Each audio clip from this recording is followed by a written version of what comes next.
Halo Sobat Tian Studio, selamat datang kembali di ruang cerita kita. Siapkan hati dan tisu kalian, karena pembahasan alur cerita sinetron Istiqomah Cinta hari ini benar-benar akan mengaduk emosi kita sampai ke titik terdalam. Ketegangan, rahasia besar, hingga nuansa horor psikologis, semuanya tumpah ruah dalam episode kali ini. Tanpa berlama-lama, mari kita masuk ke inti ceritanya. Kisah dibuka dengan sebuah rahasia besar yang sedang dibicarakan di kediaman keluarga Fatan. Di sana, Elva terlihat sedang berbicara serius dengan mamahnya Fatan. Topik pembicaraan mereka sungguh mengejutkan dan bisa mengubah segalanya. Elva mengatakan bahwa pernikahan yang baru saja terjadi antara Kansa dan Emran itu sebenarnya tidak sah secara agama maupun hukum. Alasannya sangat fatal, teman-teman. Ternyata Pak Darto itu bukanlah ayah kandung Kansa. Jadi, jika Pak Darto menjadi wali nikah, maka pernikahan itu batal demi hukum. Kekhawatiran Elva bukan hanya soal sah atau tidaknya pernikahan itu, tapi lebih kepada Fatan. Elva takut setengah mati jika Fatan mengetahui fakta ini. Jika Fatan tahu Kansa belum sah menjadi istri Emran, pasti Fatan akan kembali mengejar cinta sejatinya itu. Dan itulah yang ingin dicegah oleh Elva dan Mama Fatan. Namun, seperti kata pepatah, sepandai-pandainya menyimpan bangkai, baunya akan tercium juga. Pembicaraan rahasia itu ternyata tidak sengaja terdengar oleh Amel. Saking kagetnya mendengar fakta soal ayah kandung Kansa, Amel sampai tidak sengaja menyenggol vas bunga. Prang! Suara pecahan itu membuat Elva dan Mama Fatan terlonjak. Mereka langsung menghampiri sumber suara dan mendapati Amel berdiri kaku dengan wajah pucat pasi. Elva dan mamanya langsung menginterogasi Amel dengan tatapan tajam. "Kamu dengar apa? Apa yang kamu tahu?" Amel yang gemetaran tak bisa berkutik. Disinilah kekejaman itu terlihat. Mereka mengancam Amel dengan sangat serius. Jika Amel berani membocorkan satu kata pun kepada Fatan, maka Amel akan dikembalikan ke ibu tirinya yang kejam itu. Ancaman ini sukses membuat Amel bungkam 1000 bahasa. Ia hanya bisa mengangguk ketakutan, berjanji untuk menutup rapat mulutnya demi nasibnya sendiri. Kita tinggalkan ketegangan di rumah Fatan dan mari kita beralih ke suasana yang jauh lebih mencekam. Kansa kini telah tiba di istana barunya, rumah Emran. Kansa menatap sekeliling rumah itu dengan takjub. Rumah itu besar, mewah, dan megah. Namun ada satu hal yang ganjil. Rumah sebesar itu terasa mati, sepi, senyap, tanpa kehidupan. Kansa bertanya dengan polos, "Apakah tidak ada asisten rumah tangga di sini?" Dan jawaban Emran sungguh membuat bulu kudut berdiri. Dengan dingin, Emran menjawab bahwa ia baru saja memecat semua pembantunya. Alasannya sederhana tapi menusuk. "Untuk apa ada ART lagi? Kan sudah ada kamu." Pernyataan itu adalah sinyal bahaya pertama.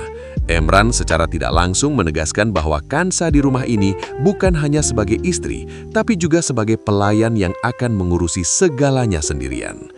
Mimpi buruk Kansa baru benar-benar dimulai ketika Emran membawanya masuk ke kamar utama. Begitu pintu terbuka, Kansa terbelalak kaget. Bukan kamar pengantin romantis yang ia temui, melainkan sebuah museum peringatan. Kamar itu dipenuhi oleh foto-foto Aryani, mendiang istri Emran. Tatapan Aryani dari dalam bingkai foto seolah mengawasi setiap gerak-gerik Kansa. Suasananya berubah menjadi horor seketika. Di tengah ketakutan Kansa, Emran mulai menunjukkan sisi gelapnya.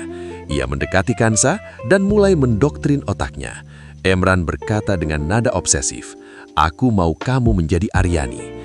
Emran tidak menginginkan Kansa. Emran menginginkan sosok Aryani hidup kembali melalui tubuh Kansa. Ia ingin Kansa meniru cara bernafasnya, cara berjalannya, hingga cara tatapannya. Emran menganggap Kansa yang dulu sudah mati. Kansa mencoba melawan. Ia menegaskan identitasnya. "Aku Kansa, Mas. Aku istrimu, bukan Aryani." Tapi penolakan itu justru memancing kegilaan Emran. Emran menyebut Kansa hanyalah wadah kosong yang akan ia isi dengan jiwa Aryani. Sungguh mengerikan, Sobat Tian Studio. Pernikahan ini bukanlah ibadah, melainkan ritual pemujaan masa lalu bagi Emran. Sejenak kita beralih ke drama para orang tua. Bu Inggit terlihat sedang berbicara dengan Dr. Ahsan. Rasa penyesalan mulai menghantui Bu Inggit. Ia menceritakan bahwa ia sudah minta maaf kepada Hutami lewat telepon. Dalam percakapan telepon itu, tangis penyesalan pecah. Bu Inggit meminta maaf atas segala dosa masa lalu. Di ujung telepon, Hutami pun menangis, luapan emosi seorang ibu yang kehilangan anak. Namun, momen haru itu terputus ketika Yuda tiba-tiba datang, membuat Hutami buru-buru menutup telepon. Di sisi lain, Dr. Ahsan juga bercerita tentang konfrontasinya dengan Hutami. Hutami masih menyimpan dendam membara. Ia tidak terima Ahsan membela Kansa. Bagi Hutami, Kansa tetaplah pembunuh yang merenggut nyawa Aryani. Meski Ahsan berusaha menjelaskan bahwa Kansa sudah menebus kesalahannya, hati seorang ibu yang terluka seperti Hutami sulit untuk luluh. Kembali ke rumah horor Emran. Malam semakin larut dan ketegangan semakin memuncak. Emran mulai merekam gerak-gerik Kansa. Kansa yang merasa tidak nyaman memohon agar Emran berhenti. "Aku takut, Mas," lirih Kansa. Tapi Emran tidak peduli. Ia menikmati ketakutan itu. Dan inilah puncak kegilaan malam pertama mereka. Emran mengeluarkan sebuah gaun dari lemari. Kansa menatap gaun itu dengan bingung. Ternyata itu adalah baju terakhir yang dipakai Aryani saat kecelakaan maut itu terjadi. Baju yang penuh dengan kenangan traumatis. Emran memaksa Kansa untuk memakai baju tersebut. Awalnya Kansa menolak. Tubuhnya gemetar menahan takut. Bagaimana mungkin seorang suami menyuruh istri barunya memakai baju mendiang istri pertamanya di malam pengantin? Tapi cengkraman tangan Emran begitu kuat. Tatapan matanya yang seperti psikopat membuat nyali Kansa ciut. "Jangan pernah membantah perintah suamimu," bentak Emran. Dengan air mata yang tertahan, Kansa menyerah. Ia mengambil baju itu dan melangkah gontai menuju kamar mandi. Di dalam kamar mandi, Kansa menatap cermin. Di sanalah pertahanan dirinya runtuh. Ia merenung, mengingat kembali semua peringatan Fatan. Dulu, Kansa mengira Fatan hanya cemburu. Tapi malam ini, di depan cermin kamar mandi yang dingin itu, Kansa sadar sepenuhnya. Fatan benar. Semua yang dikatakan Fatan adalah kebenaran. Emran bukanlah pangeran penyelamat. Emran adalah monster yang terjebak dalam dendam dan masa lalu. Kansa menyadari bahwa ia telah masuk ke dalam kandang singa atas pilihannya sendiri. Penyesalan itu datang terlambat, sangat terlambat.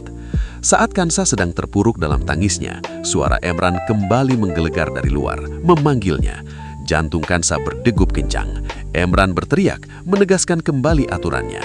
"Jangan pernah berpikir kamu adalah Kansa di rumah ini. Di sini, kamu adalah Aryani." Kansa hanya bisa berdoa. Doa adalah satu-satunya senjata yang ia punya saat ini. Ia memohon perlindungan Allah dari kejahatan suaminya sendiri.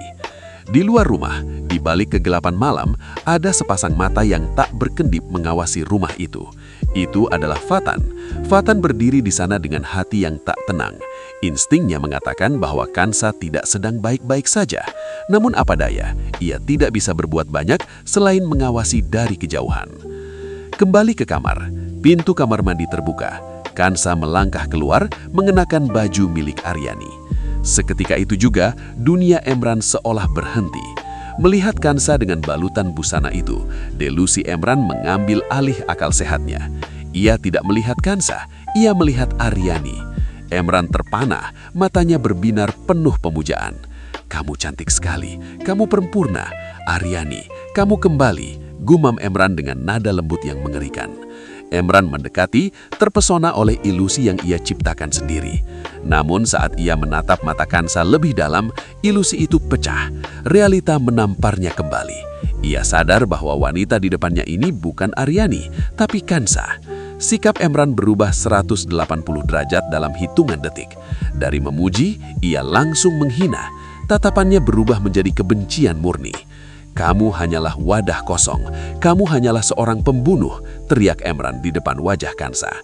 Hati Kansa hancur berkeping-keping. Air matanya mengenang, siap tumpah kapan saja. Malam pertama yang seharusnya indah berubah menjadi teror psikologis yang menyiksa batin Kansa. Emran kemudian memerintahkan Kansa untuk duduk diam di sudut ruangan layaknya sebuah boneka pajangan. Episode hari ini ditutup dengan pemandangan yang menyayat hati. Kansa duduk menuruti perintah Emran, berusaha sekuat tenaga menahan air matanya agar tidak jatuh, berusaha terlihat tegar meski jiwanya tergoncang. Ia sadar kini ia terjebak. Ia telah menikahi dendam, bukan cinta.